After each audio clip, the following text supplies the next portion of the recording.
Boa noite, irmãos. Hoje é dia 14 de setembro de 2025. Estamos dando início ao nosso culto, Igreja de Interlagos. Temos nosso canal no YouTube, Igreja de Interlagos. O nosso site é igrejadeinterlagos.com.br.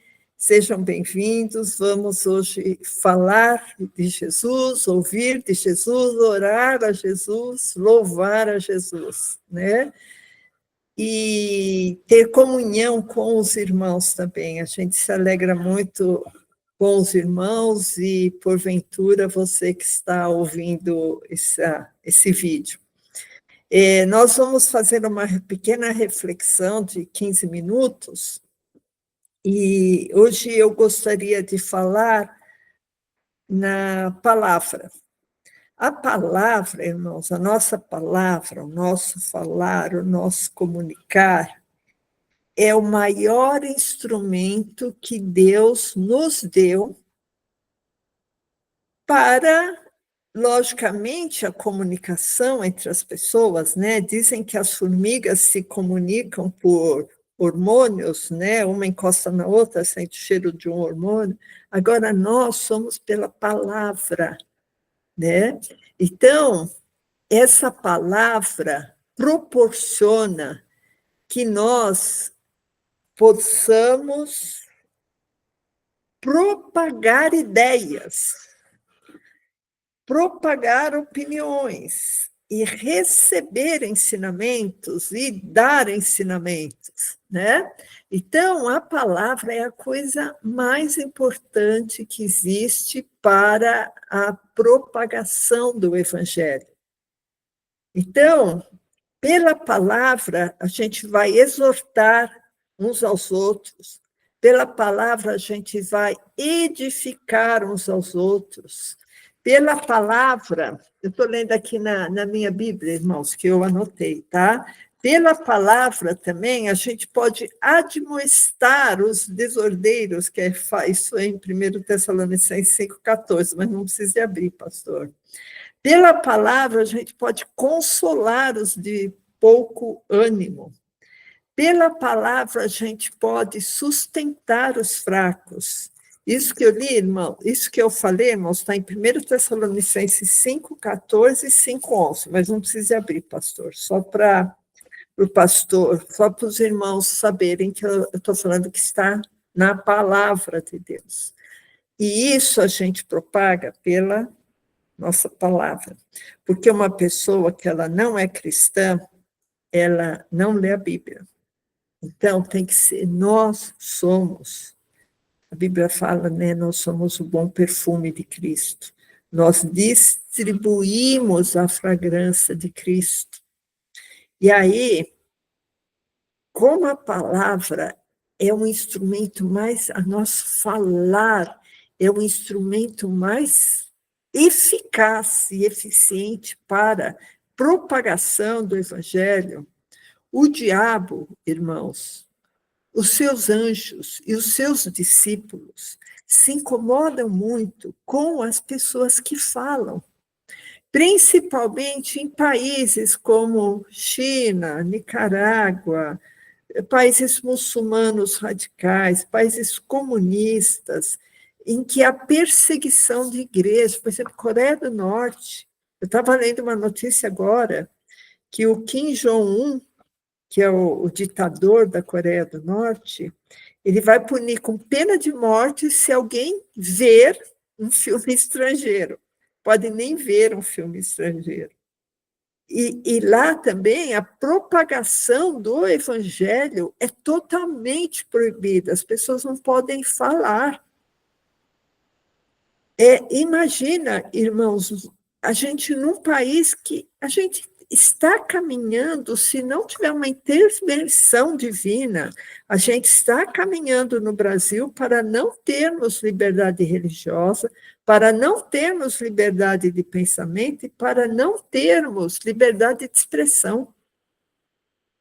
No dia a dia, assim, as pessoas falam, não, aqui eu falo o que eu quiser, vai falar num canal, vai falar para uma multidão, vai falar numa live do YouTube as coisas que você quer. Você não pode falar as coisas que você quer.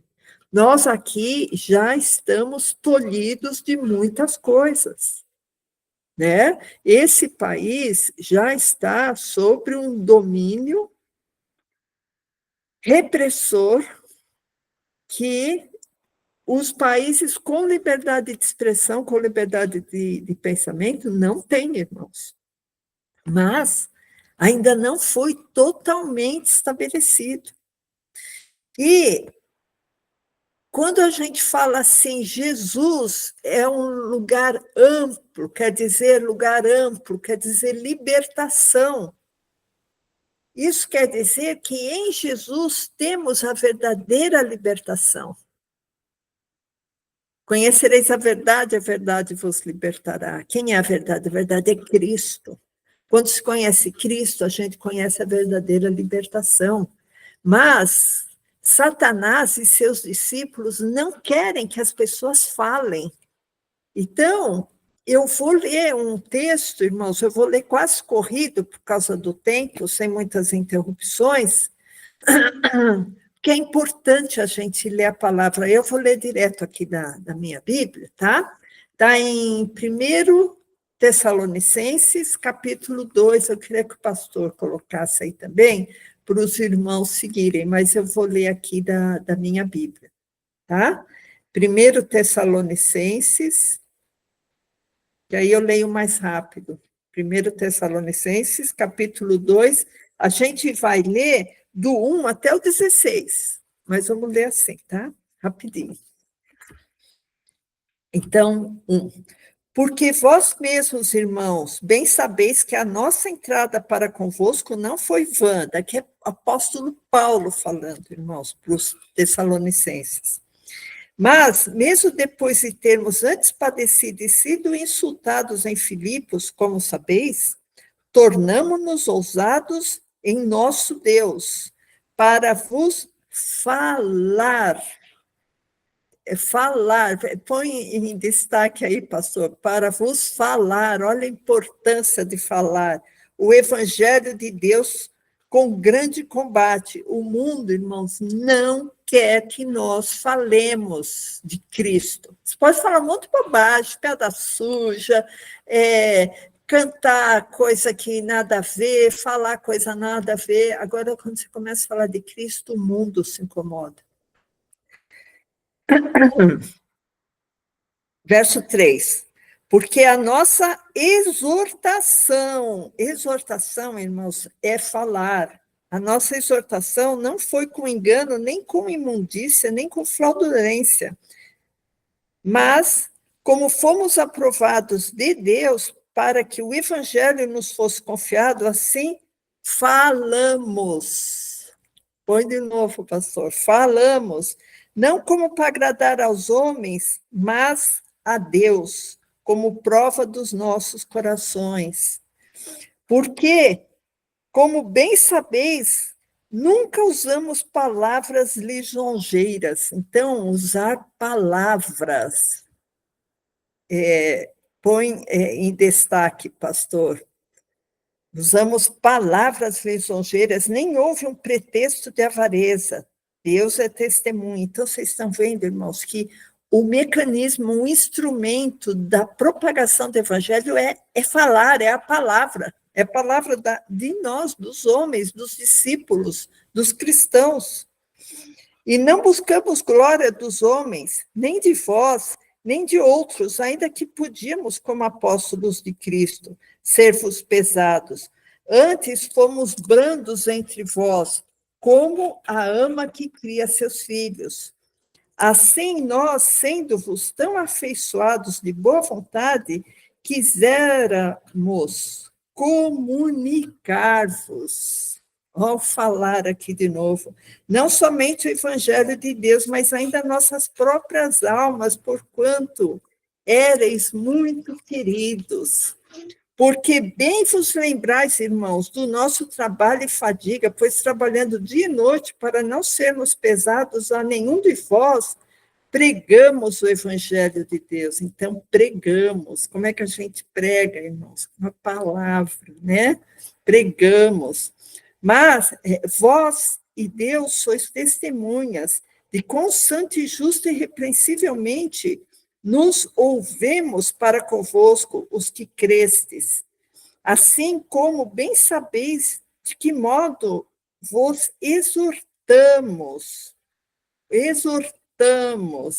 consolamos e testemunhávamos a cada um de vós, testemunhávamos, não tem aqui,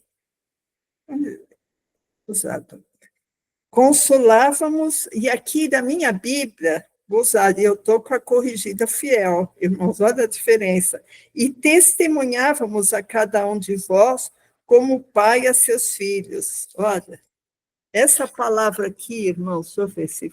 não vai dar foco. Mas aqui tem o testemunhávamos, que também é a palavra. Para que vos conduzisseis dignamente para com Deus, que vos chama para o seu reino e glória. Por isso, também damos sem cessar graças a Deus, pois, havendo recebido de nós a palavra da pregação, então, de novo, receber a palavra da pregação, e a recebesses não com palavras de homens, mas segundo na verdade, como palavra de Deus, a qual também opera em vós os que crestes. Eu vou para o lado para o 15, irmãos, os quais também mataram o Senhor Jesus e os seus próprios profetas e nos têm perseguido e não agradam a Deus e são contrários a todos os homens e nos impedem de pregar aos gentios para que possam ser salvos. Então, é isso que o diabo faz, irmãos. Por isso que o diabo persegue os que falam. Por isso que o diabo quer matar os que propagam o evangelho. Dia 11 de setembro, irmão, se não me engano, foi dia 11 de setembro, foi assassinado um homem que o único erro dele foi falar de Jesus, foi falar da família, foi falar contra o aborto, foi falar contra drogas, foi falar contra a ideologia de gênero, foi falar contra a opressão, foi falar que Jesus Cristo morreu pelos nossos pecados, foi falar que podemos ter uma vida nova perante Deus. Esse homem é o Charlie Kirk, que escreve Kirk, e fala Kirk, né, com sotaquezinho. Esse Charlie Kirk, irmãos, ele tinha, se não me engano, 32 anos. Ele foi morto com um tiro na garganta. Como que o diabo dizendo, você está falando muito, você vai receber um tiro na sua garganta. E com esse tiro, irmãos, o diabo quis calar um homem que o único erro dele foi propagar o evangelho. Foi propagar os valores da família, não eram valores... Irmãos, olha, eu quero deixar assim, do fundo do meu coração, a pessoa fala, não, olha, a política, não quer saber de política. A política, irmãos, é contra nós, é contra Cristo. Raros são os políticos que querem os valores da família. Raros são os políticos que não pensam neles mesmos, em se enriquecer, em ter poder. Raros são os políticos que chegam preocupados com a nação, preocupados com a liberdade, preocupados com os valores conservadores, são os valores da família, que é contra drogas, contra a ideologia de gênero, contra aborto, contra a liberdade de expressão, que a gente vê esses países, irmãos, até países europeus, como Inglaterra, França, estão controlando a liberdade de expressão, a liberdade de pensamento. Isso é para cercear a liberdade religiosa, irmãos. Então, isso que aconteceu não foi uma coisa sem importância. Foi uma situação que gerou no mundo inteiro uma reação.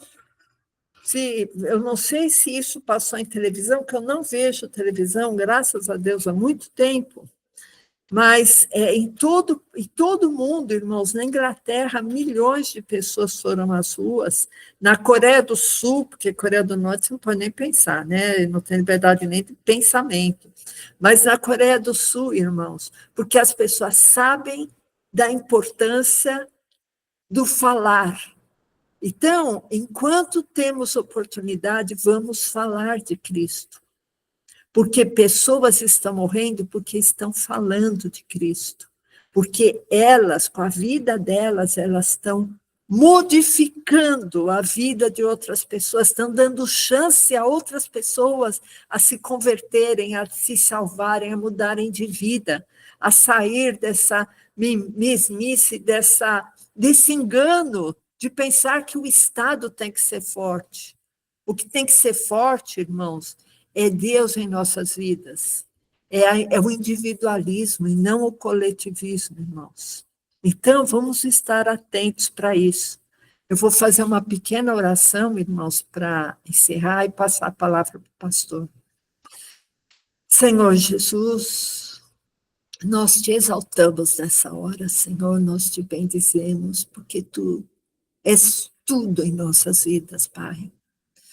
A tua presença é tudo em nossas vidas, Senhor Deus. Sem a tua presença, Senhor, a nossa vida é estéril. A nossa vida não é nada, Senhor Deus. Por isso, Senhor, nós te somos gratos, Senhor, porque mesmo sem merecimento algum, estamos aqui, Senhor, com esse privilégio, Pai, de poder ouvir de ti, de poder te prestar louvores, de poder estar aqui com esses irmãos tão queridos, Senhor, e dizer que nós te amamos, Jesus. Abençoa, Senhor Jesus, esse culto. Abençoa, Senhor Jesus, e aceita, Pai, aceita as nossas vidas, aceite o nosso louvor. Modifica, Senhor Deus, as nossas vidas conforme a tua vontade, Pai. Entregamos cada um aqui que ouvir esta palavra em tuas mãos. Abençoa, em nome de Jesus eu penso. Amém.